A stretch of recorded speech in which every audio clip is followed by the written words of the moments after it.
අද ඔයාලත් එක්ක පොඩ්ඩක් ආසම චොක්ලට් චිප් කුකීස් තමයි මම හදන්න ලෑස්ති වෙලා ඉන්නේ.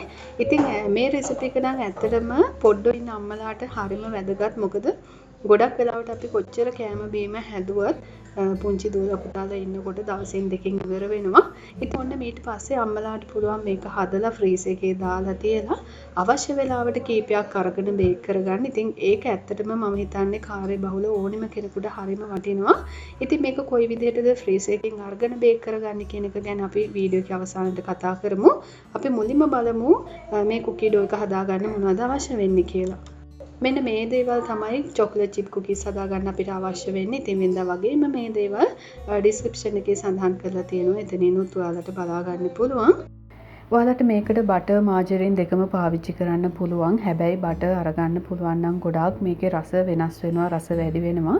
ඉතින් ඒ නිසා කුකීස් හදනකොට මම ගොඩක් වෙලාවට බටර් තමයි පාවිච්චි කරන්නේ. බටර් එක විනාඩි 10ක් 15ක් වගේ ෆ්‍රිජ් එකකින් අරගෙන එළියෙන් තියලා තමයි මේ අරගෙන තියෙන්නේ.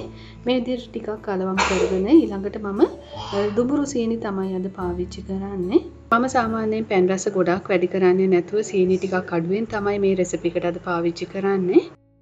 ඇත්තටම චොක්ලට් චිප් කුකීස් හදනකොට සීනි ටික හොඳටම දිය වෙනකන් ක්‍රීම් එකක් වෙනකන් බීට් කරගන්න අවශ්‍ය නැහැ. ඔයාලට පේනවා ඇති බටර් සහ සීනි ටික මේ විදිහට කලවම් කරගන්න එක විතරයි හොඳට කරගන්න ඕනේ. සීනි සහ බටර් ටික හොඳට කලවම් කරගත්තට පස්සේ වැනිලා ටිකක් දාගන්නවා. ඒ වගේම බිත්තරයකුත් අපිට මේ වෙලාවේදී කලවම් කරගන්න පුළුවන්. ඉතින් මතක තියාගන්න ඔයාලා පාවිච්චි කරන බිත්තරෙත් අනිවාර්යයෙන්ම ෆ්‍රිජ් එකකින් අරගෙන විනාඩි 10ක් වගේ කලින් එළියෙන් තියලා තමයි මේ විදිහට එකතු කරගන්න ඕනේ. දැන් මේ ඔක්කොම ටික ආයමත් ඔයාලට පුළුවන් මේ ක්‍රමයටම හොඳට කලවම් කරගන්න. ඇත්තට මේක හරිම ලේසියෙන් හදාගන්න පුළුවන් කුකී රෙසිපි එකක්. ගොඩාක් වෙලා බීට් කරන්න අවශ්‍ය වෙන්නේ නැහැ. මේ විදිහට බිත්තරෙත් හොඳට කලවම් කරගත්තාට පස්සේ අපිට තියෙන්නේ පිටි ටික කලවම් කරගන්න විතරයි.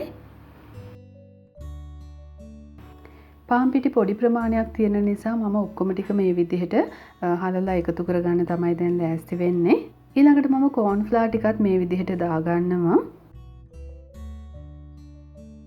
ඊළඟට ලුණු ටිකත් මේකටම දාගමු. ඒ වගේම අපිට කුකීස් හදන්න බේකින් සෝඩා තමයි අවශ්‍ය වෙන්නේ. මේකත් පිටියකටම දාලා ඔයාලට පුළුවන් පිටි ටික හලලා එකතු කරගන්න.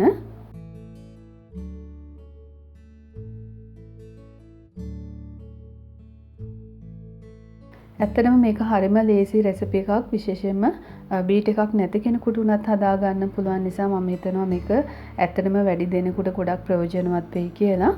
පිටි ටික හොඳට කලවම් කරගන්න අතරම මම ඕන චොක්ලට් චිප්ස් ටිකත් මේ විදිහට එකතු කරගන්නවා. ඉතින් ඇත්තටම මම සඳහන් කරලා තියෙන ප්‍රමාණයට වැඩියෙන් වුණත් ඔයාලට චොක්ලට් චිප්ස් එකතු කරගන්න පුළුවන්. ඔයාලගේ අවශ්‍යතාවය අනුව මේක අඩු වැඩි කරගන්න. ඉතින් අද මම මේකට නට්ස් වර්ග මුකුත් පාවිච්චි කරන්නේ නැහැ. හැබැයි ඔයාලට අවශ්‍ය නම් තියෙනවා නම් වෝල්නට්ස්, කැෂු නට්ස් වගේ දේවල් මේකට එකතු කරගන්න පුළුවන්. ඒකෙන් තවත් රස වැඩි වෙනවා. ඔක්කොම ටික කලවම් කරගත්තට පස්සේ ඔන්න කුකී ඩෝ එක මේ වගේ ටිකක් ඝනකමට තමයි තියෙන්න ඕනේ. දැන් අපිට අවශ්‍ය ප්‍රමාණයට මේක බෝල හදා ගන්න පුළුවන්. ඉතින් මතක තියාගන්න මීට වැඩිය ගොඩක් දියර ගතියට තියෙනවා නම් ඔයාලට පුළුවන් විනාඩි 5ක් 10ක් වගේ ෆ්‍රිජ් එකේ තියලා අරගෙන ඊට පස්සේ මේ විදිහට බෝල හදා ගන්න. ඉතින් බය වෙන්න එපා, කිසිම ප්‍රශ්නයක් නැහැ. මීට වැඩිය තෙත ගතිය තියෙනවා නම් ඔයාලට ඒ විදිහට බෝල ටික හදා ගන්න පුළුවන්. ඒ වගේම මෙතනදී ටිකක් පරිස්සම් වෙන්න. අත පුරා මේක ඇලෙන්නේ නැතුව හරිම පරිස්සමට මේ විදිහට බෝල ටික හදාගන්න. ඉතින් ඔයාලට පේනවා ඇති මම මේක ඇලෙන්නේ නැතුව කොයි විදිහටද ලස්සනට බෝල හදාගන්නේ කියලා. ඉතින් ඔයාලට ටිකක් ලොකු කුකීස් ඕන නම් මේ විදිහට ලොකු බෝල හදාගන්න. එහෙම නැත්නම් පුංචියට උනත් හදාගන්න පුළුවන්, කිසි ප්‍රශ්නයක් නැහැ. ඊළඟට අපි මේක දැම්මම බේක් කරන්නේ නැහැ. මේ විදිහට බෝල හදාගත්තට පස්සේ ඔයාලට පුළුවන් මේක ට්‍රේ එක පිටින්ම ෆ්‍රිජ් එකේ තියලා ඊට පස්සේ ඒකට විනාඩි 45කට වගේ පස්සේ තමයි මම දැන් මේ අරගෙන තියෙන්නේ. දැන් කුකී බෝල ටික හොඳට සෙට් වෙලා තියෙනවා. ඔයාලට පේනවා ඇති හොඳට තද ගතියට තියෙනවා. මේ විදිහට ෆ්‍රිජ් එකේ තියලා අරගත්තේ නැත්නම් ඔයාලට සමහර වෙලාවට කුකීස් ටික උමනාවට වඩා බේක් වෙනකොට දිය වෙලා යන්න පුළුවන්. ඉතින් ඒ නිසා නියම ප්‍රමාණයට ලස්සනට කුකීස් ටික බේක් කරගන්න මේ විදිහට ඩෝ එක ෆ්‍රිජ් එකේ තියලා අනිවාර්යෙන්ම අරගන්න.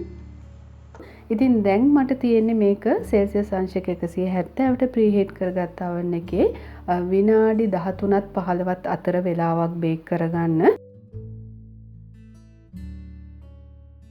මම හරියටම විනාඩි 15ක් මේක බේක් කරගත්තා.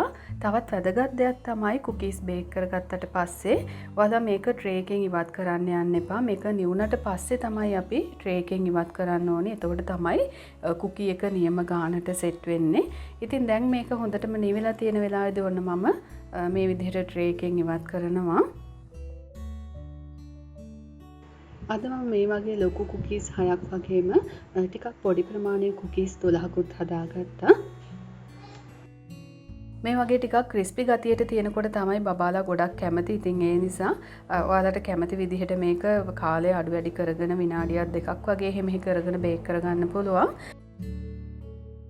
ඉතින් මම මුලින් කිව්වා වගේ මේක ඔයාලට කුකී ඩෝ එක මේ වගේ බෝල හදාගෙන ෆ්‍රීස් එකේ දාලා අවශ්‍ය වෙලාවට බේක් කරගන්නත් පුළුවන්. හැබැයි මතක තියාගන්න මේක ෆ්‍රීස් එකෙන් අරගත්ත ගමන්ම oven එකට දාන්න එපා. මොකද ඔයාලා දන්නවා මේක අපි දවස් කිහිපයක් ෆ්‍රීස් එකේ දාලා තිබ්බට පස්සේ ගොඩක් තද ගතියක් තියෙනවා. ඉතින් ඒ නිසා ඒක පොඩ්ඩක් මෙලෙක් වෙනකන් ඉඳලා විනාඩි 15ක් 20ක් වගේ ගියාට පස්සේ තමයි ඔයාලා අනිවාර්යයෙන්ම oven එකට දාලා බේක් කරගන්න ඕනේ. එහෙම නැති වුණොත් මේ විදිහට හදාගත්ත බෝලේ ඒ විදිහටම තියෙන්න පුළුවන් බේක් කරගත්තට පස්සෙත්. ඉතින් ඒ නිසා ටිකක් සීතල ගතිය යනකම් ඉඳලා බේක් කරගන්න එක ගැන අනිවාර්යෙන් සැලකිලිමත් වෙන්න. ඉතින් එහෙමනම් ඔන්න ඔයාලට පුළුවන් මේ කියලා දීපු විදිහට චොක්ලට් චිප් කුකීස් හදලා පුංචි දරුවෝ වගේම ගෙදර වැඩිහිටිය අයවත් සතුටු කරන්න. ඉතින් එහෙමනම් ඔයාලගේ වටිනා අදහස් කමෙන්ට් එකක් විදිහට සඳහන් කරන්නත් අමතක කරන්න එපා. ඒ වගේම අද වීඩියෝ එකත් එක්ක එකතු වුණ ඔයාලා හැමෝටම ගොඩක් ස්තුතියි. තවත් මේ වගේ අලුත් වීඩියෝ එකකින් අපි ආයෙමත් ඉක්මනින්ම මුණ ගැහෙමු. ඔයාලා හැමෝටම සුබ දවසක්.